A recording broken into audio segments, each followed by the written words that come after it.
ចំនួន11លាន8សែន40000រៀលប្រាក់ប្រជាទានប្រមូលបានឆ្នាំ2025 5លាន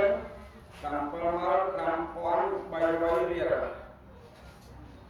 ប្រាក់ការប្រាក់ពីធនាគារមកនឹង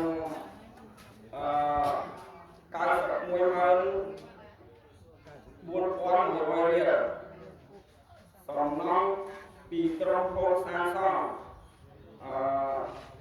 43000រៀលបច្ចុប្បន្នទឹកប្រាក់ទាំងអស់បានរក្សាទុកនៅក្នុងធនាគារស៊ីវិតាសាកាទៀវបាទសូមអរគុណ